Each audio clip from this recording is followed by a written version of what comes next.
मगर आज स्कूल में पढ़ी हुई उस लकड़हारे की कहानी याद आ गई सर, जो अक्सर लोगों को बेवकूफ बनाने के लिए चिल्लाया करता था, शेर आया शेर आया। वो सारा गांव उसकी मदद को दौड़ पड़ता था, और वह कोई शेर नहीं होता था। एक दिन सचमुच का शेर आया। उसने तो बहुत चिल्लाया कि शेर आया, मगर उसकी मदद को तब कोई नहीं आया। वही हाल मेरा भी है आज सर। कल तक मैं झूठ बोलता था तो सारा जमाना विश्वास करता था, और आज मैं सच बोल रहा हूँ तो एक भी इंसान विश्वास नहीं कर रहा है। हालात शेर बनकर मुझे खा रहा है, मगर जमाना मेरी हालत पे मुस्कुरा रहा है।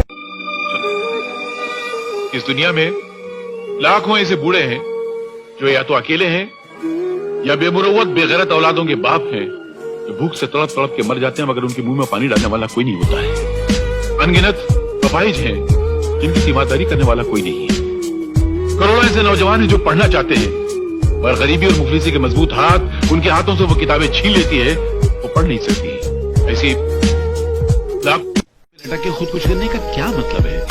अरे जिंदगी तो खुदा की नेमत है, जो नहीं समझा उसकी जिंदगी पे लानत है। अरे मुझे देखो कि कैसी हालत है मेरी, न पेट में रोटी है, न जेब में ठेला है, कपड़ों को देखो हर 4 इंच पे थेगला लगा हुआ है, फिर भी जी रहा हूँ।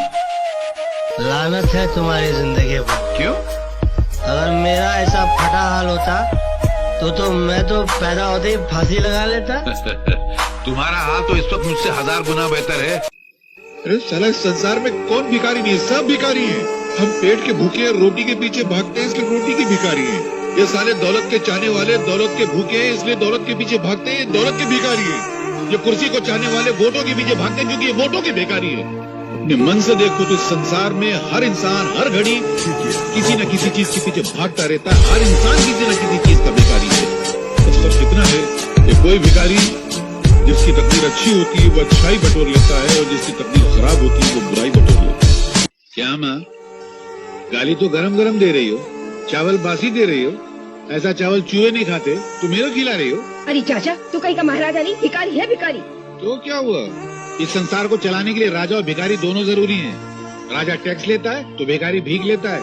राजा महल में राज करता है तो भिखारी तुम्हारे दरवाजे पे आके फरियाद करता है। राजा इंसाफ करता है तो भिखारी बाकी खाना साफ करता है। तुम्हारे दरवाजे पे आके अगर मैं भीख मांगता हूँ ना, तो तुम मेरे पे एहसान नहीं करती हो, मैं एहसान करता हूँ, मालूम?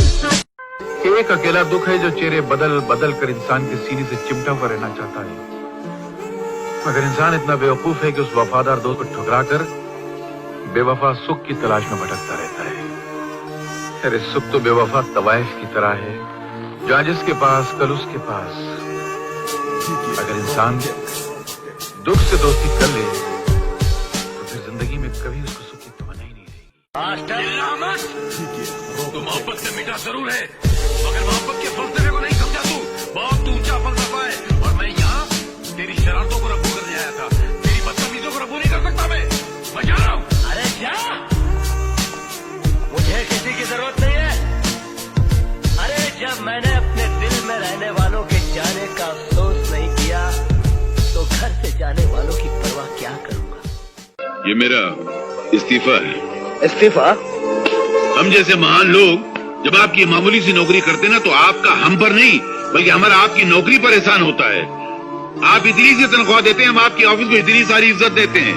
फैसला सुनाएंगे, मेरे कानों को सुनने की आदत नहीं है, मेरी जबान को सुनाने की आदत है, समझे? और एक बात और, आप मुझको नौकरी से अलग नहीं कर रहे हैं, बल्कि मैं आपको मालिक बनने से अलग कर रहा हूं। इस फकीर की एक बात याद रखना, जिंदगी का अगर सही लुत्फ उठाना है ना तो मौत से खेलो। सुख में हंसते हो तो दुख में कह लगाओ, जिंदगी का अंदाज बदल जाएगा।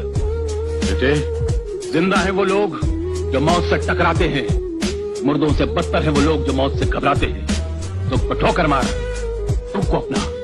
अरे सुख तो बेवफा है, चंद दिनों के लिए आता और चला जाता है, मगर दुख तो अपना साथी है, अपने साथ रहता। ये अनाथ आश्रम सब नाम के होते हैं, असल में ये मुसीबत आश्रम होते हैं। अनाथ आश्रम में जो बेचारे बच्चे पलते हैं वो भूख प्यास गरीबी जुल्म मार सहते सहते बड़े होते हैं, और जब बाहर निकलते हैं तो आदि मुजरिम बन चुके होते हैं। साहब, मैं तो कहता हूँ रुपये में 12 आना जो मुजरिम है वो सब अनाथ आश्रम की पैदावार है।